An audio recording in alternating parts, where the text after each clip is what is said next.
परतूर येथे युवा संघर्ष यात्रेचे जल्लोषात स्वागत करण्यात आले। तर यावेळी आमदार रोहित पवार यांनी शेतकऱ्यांशी संवाद साधला आहे। राज्यात शेतकऱ्यांसमोर सध्या अनेक समस्या निर्माण झाल्या आहेत। शेतमालाला योग्य तो भाव मिळत नसल्याने शेतकरी हैराण झाले आहेत आणि या प्रश्नावर विधानसभेत आवाज उठवणार असल्याचं आमदार रोहित पवार यांनी सांगितलं आहे।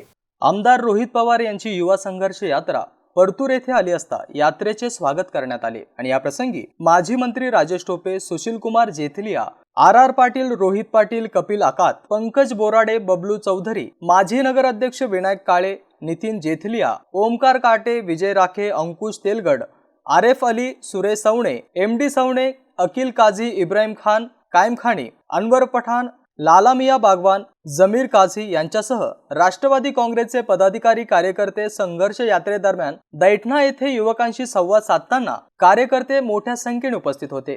कंत्राटी भरती रद्द करणे, 2.5 लाख रिक्त पदांची भरती करणे, आवाजवी परीक्षेच्या शुल्कांच्या माध्यमातून होणारी वसुली थांबवणे, पेपरफुटी विरोधात कडक कायदा आणि नोकर भरतीमधील भ्रष्टाचार, रखडलेल्या नियुक्त्या त्वरित देण्यात याव्यात, सर्व नोकर भरती प्रक्रिया एमपीएससी मार्फत व्हावी आणि यासह औद्योगिक विकास आणि गुंतवणूक, कृषी शिक्षण, कौशल्य विकास, कायदा सुव्यवस्था, सामाजिक, क्रीडा या क्षेत्रातील समस्यांकडे सरकारचे लक्ष वेधण्यासाठी ही युवा संघर्ष यात्रा असल्याचं त्यांनी स्पष्ट केलं आहे।